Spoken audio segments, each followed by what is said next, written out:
Hi, hello, welcome back to my channel. My name is Eghe and this is Fictional Haven. So today we're going to be talking about the books I read in September. Yay! So anyway, let's just go straight into the video. Goes a little something like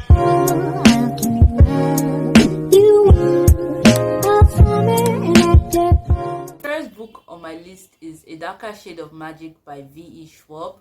And this book, I gave it 4 stars because, yes, wonderful book, by the way, like, honestly. And I listened to the audiobook, which was narrated by Stephen Crossley.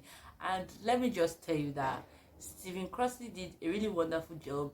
He does this thing where he gives, like, different accents or different voices to different characters. And even, like, because in the book there are different words, like different London. So in red London they have a particular accent or way of talking, and then in white London you also get like a different way of talking. And it just was really nice just listening to these different accents, and it just really added to the book for me. So yes, I liked that.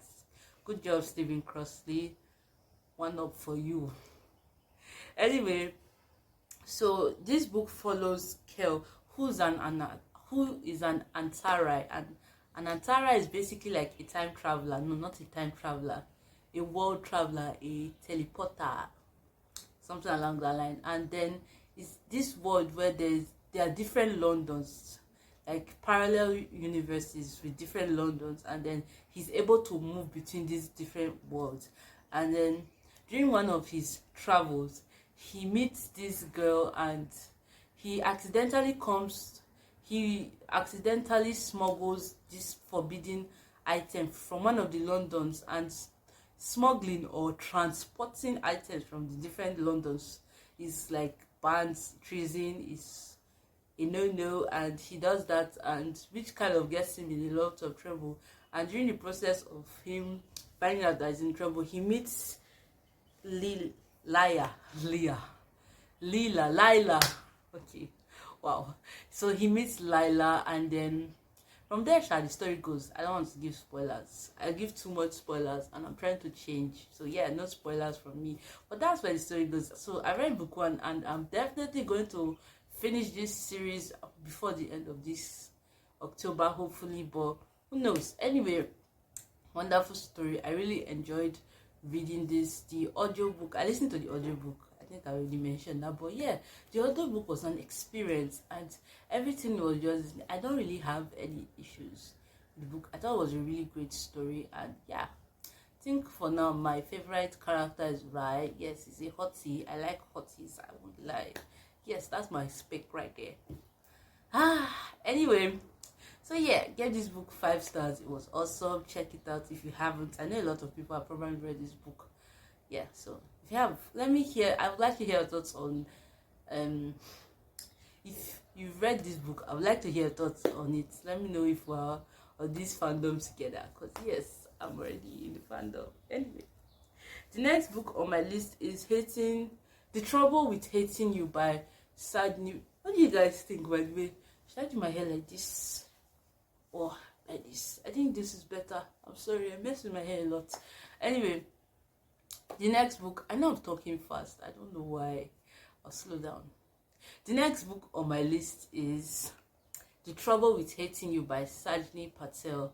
So this book follows Leah and Jay.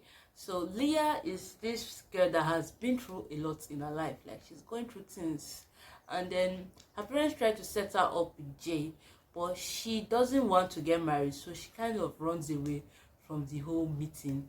And that kind of robs Jay of the wrong way, and he just automatically hated her because how in the process of running away she kind of offended his mother, and he's like, no way. And then they end up finding out that they're working, like they end up being co-workers in the same office, and the hate continues from there. So this book, I gave it 4 stars, because I really enjoyed it. I thought it was a really good book. However, I found what's her name, Leah, to be a little bit judgy. Not judgy, like, no, don't. And I found her to be a little bit judgy because, like, from the start, she didn't know Jay, but she was already like, oh, he's this type of person, he's this, that. But you've not even had, like, a conversation with him. So, yeah, that one. And also I thought Jay was like really nice. He was like this really cool, sweet, loyal guy. Like there are a lot of times where people try to slut shame, and just like say bad things about Leah, and he just shuts them down. He does not even give them ear, and that just gave me joy. Like Jay is just a sweetheart. But he was kind of, I don't know, hypocritical in a way, because there's this part where like Leah has this like really big secret that she doesn't want to tell anyone, and Jay also has his like his big secrets. I'm just going to leave it like that. If you are interested in what the big secret is, go read the book. But like, and she was not like trying to get Leah to open up to him and tell her, everything, but she didn't want to. And then she was now kind of acting one kind of way because she did not want to, and just kept on pressing and pressing. But when Leah tried to ask him about his own secrets and his own cause of woe, he just shut her down immediately. And I'm like, guy, if you don't want to tell me about your life, don't ask me about my own secrets. If you won't share the same, like, it's not fair. So yeah, that was a little bit of issue I had with it. But apart from that, I thought the story was really cool and everything. And also, because the book kind of centers around, like, the book focuses a lot on Indian culture and how the community as a whole operates, and like some of the things they like, some of their beliefs and everything. But I found some of them to be a little bit exaggerated. Not like, I'm not trying to say, oh, I know what goes on in Indian society, because obviously I don't. I've never been to India, nor do I have any Indian friends. But like, I feel in a way it relates to some of the things, because the community came up as me as a really traditional society, and I live in Nigeria. We're very traditional here too. So yeah, I could relate to some things. So there is something like it's true, like this actually happens. But I feel it was a bit exaggerated in the book. But that's fine. It's a story. I can't be faulting everything. It was still a great story. So check it out. If you don't feel like, I won't force you. It's life is a free word. Next on my list, Island Affair by Priscilla Oliveras. So this one follows Louis and Sarah. And Sarah is on a 1-week vacation with her family in Key West, which by the way sounds like an awesome place. And if ever I have the opportunity, I want to go to that place, because this book just made it seem like a place to be, But she's on a 1-week vacation with her family there, because after her mother's cancer surgery, post-cancer surgery, but Shasha, they're on a vacation there, and she's under a lot of pressure because she wants to please her parents, please her family, and she has like a really complicated relationship with them. So her boyfriend, who she was supposed to present to the family to show that yes, so she can have boyfriend too, she has somebody she can rely on in her life, bails on her, and puts her in a lot of mess, and she's like in this parking lot panicking, and in comes our hero to save the day, Louis, in the form of Louis, who is this big strong firefighter dude. I know I'm saying it in a kind of sarcastic way, but I love the guy. Louis is cool, but I found it to be a little bit cliche, but that's just by the way. Anyway, so Louis then offers to help her, and then they pretend to be couples throughout the week for her parents so they can be happy, and then from there they fall in love.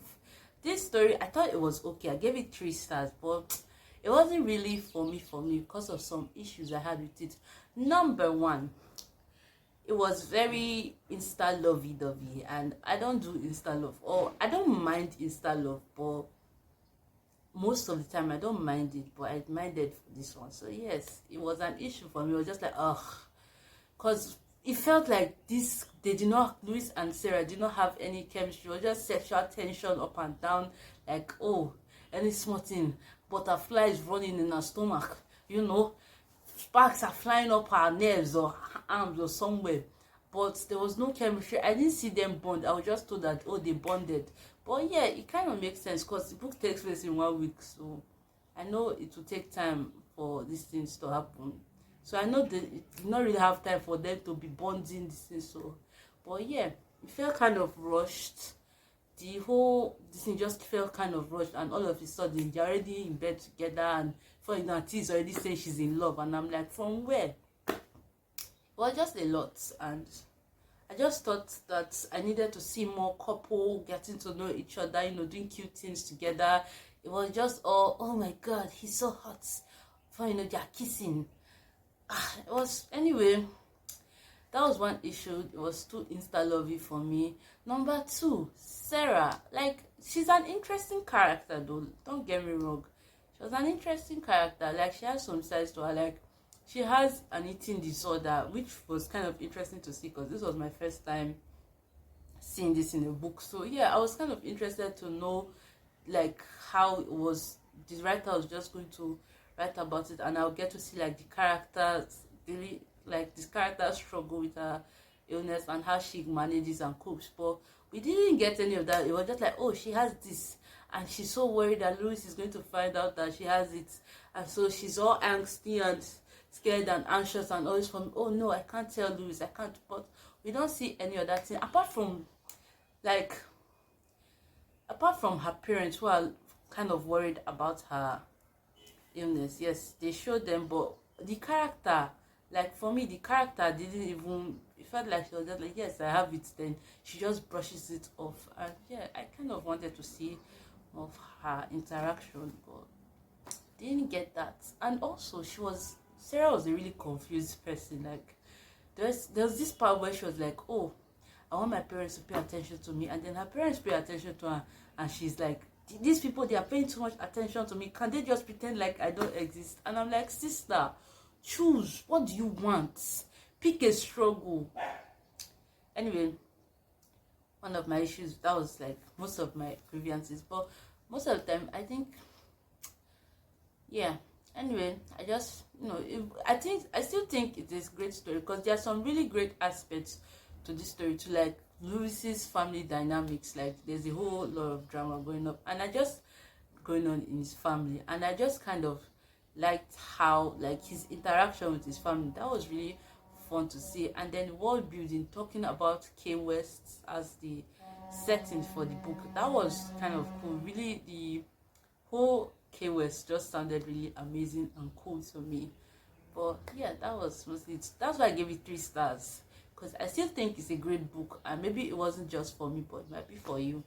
The next book I read was A River of Royal Blood by Amanda Joy. So this follows Evelina, and Evelina, she's the second daughter to the queen of whatever it is the name of their world, and then she's supposed to like fight her older sister after her birthday, her coming of age birthday, which I think is 18.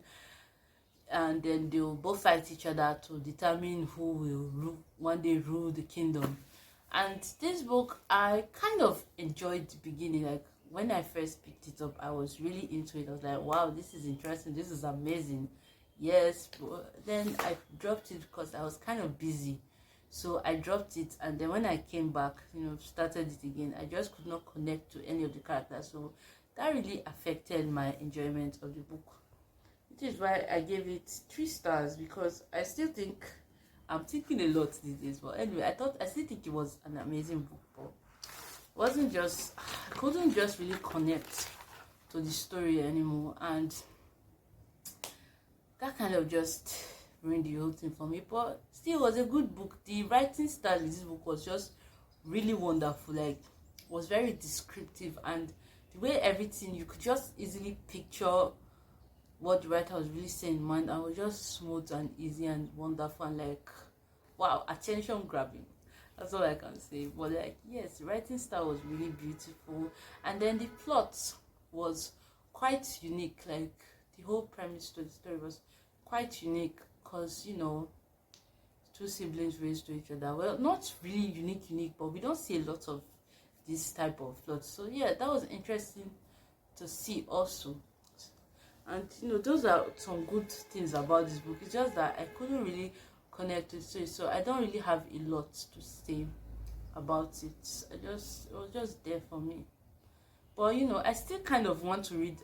I'm still going to read the book, so I think next year, if it has not come out already. But like, I'm still going to read that, because at the end of the day, I kind of like had a lot of questions, like, oh, what's this and this going to happen?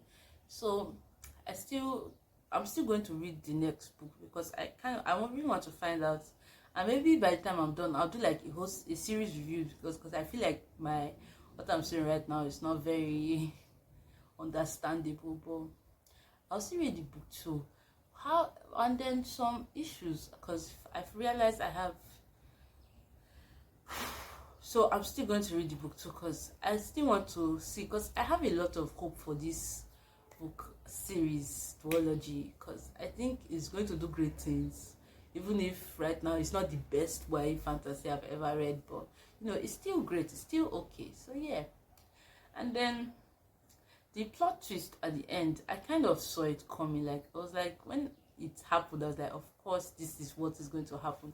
And I feel like most people who read this book, like before the ending, they will already know that yes, this is what is going to happen. I feel that's how most people would just be like, it wasn't a really bad plot twist, it was just, of course, I kind of wanted something else to happen, but I got what I got. I won't start complaining here.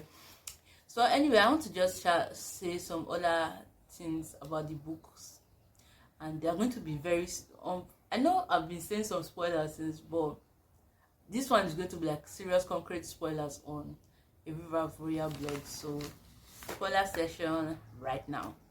So Bacha, that's like the most interesting character to me in this book, and I kind of like that he was morally grey, but he wasn't like very morally grey. Like at the beginning it felt like, oh, we don't really know what his motive is. Why is he actually here? What is this? What's that? And then before the middle, you already know that, oh, he's just going to be like this really powerful wizard dude person who's just going to help Evelina achieve her goal. And I was kind of disappointed. I feel like the writer made Bacha less, just in order to further.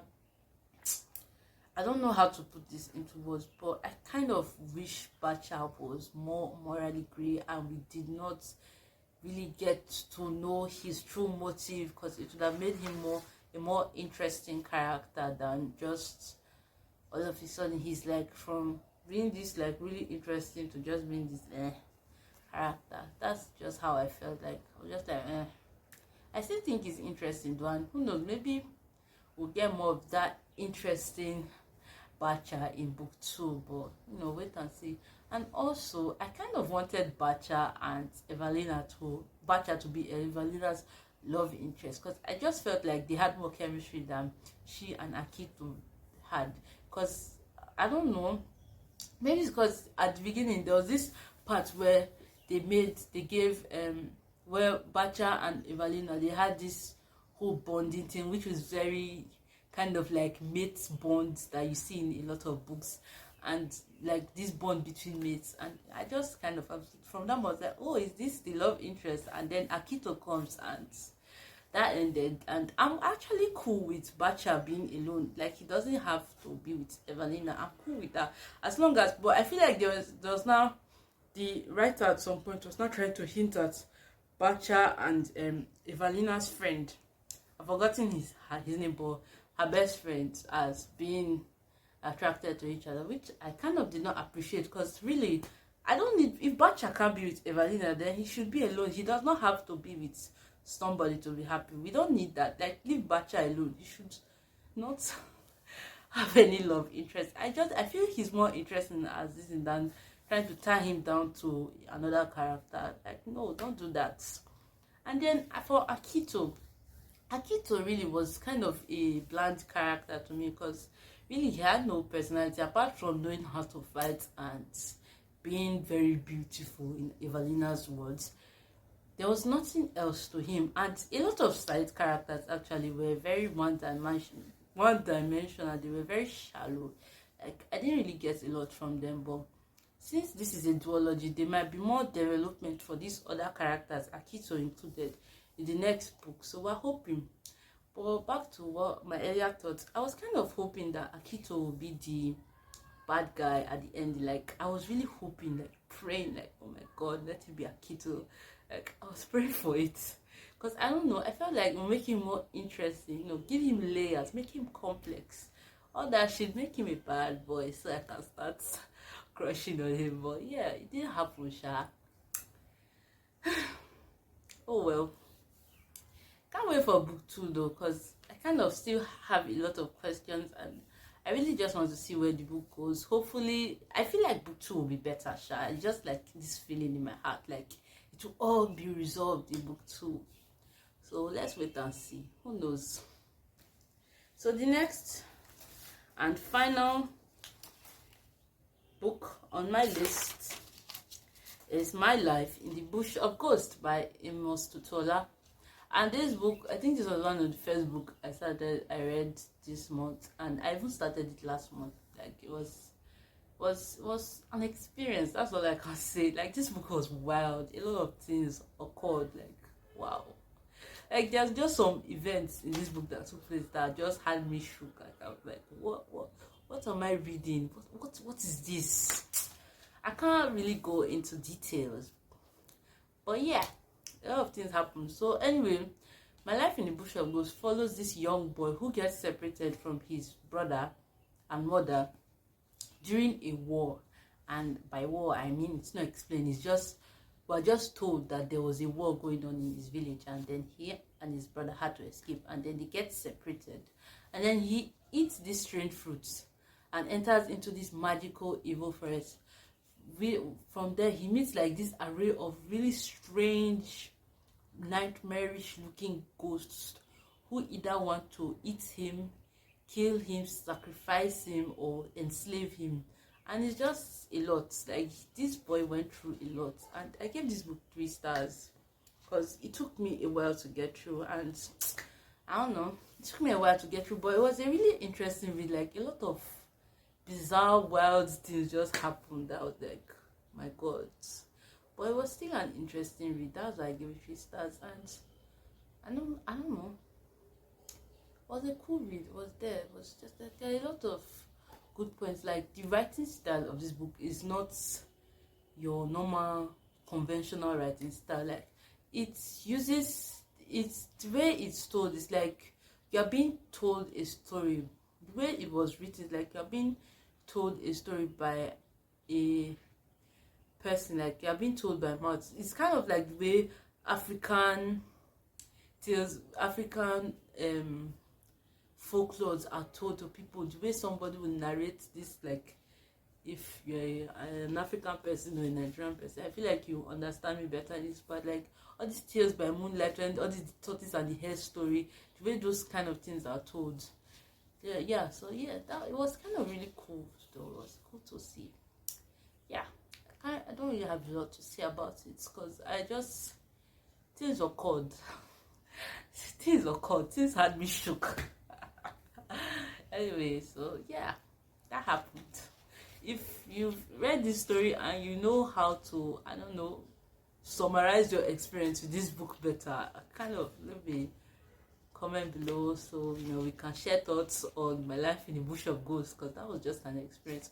Also, a bit of warning before, if by some grace you are interested in this book, because I know I did not do justice with the way I just explained it, but if you are interested in this book, or if this is a book like you've heard about before and you've been interested in reading it, a bit of warning to you. If you want to read this book, read the Palm Wine Drink Card before this one. The Palm Wine Drink Card is Amos Totola's first book, and in My Life in the Bush of Ghosts, there are a lot of references to the Palm Wine Drink Card, and maybe except you are somebody like me, I just read it, and I feel like you can read each story alone. You don't really have to read them in order. It makes it easier to read, because I was really confused a lot because I didn't understand the references to the Palm Wine Drink Card, and now I have to go and read that one so that I can get it better.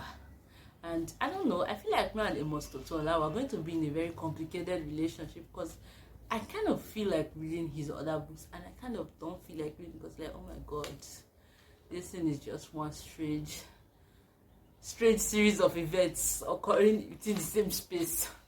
But yeah, I might check out his other book because I'm intrigued, I'm interested. Yeah. Anyway, we've come to the ending of this video. you watched with me to this point, thank you. Anyway, if you watched me up to this point, thank you for watching so far. Don't forget to like, comment, and subscribe, and see you next time. Bye.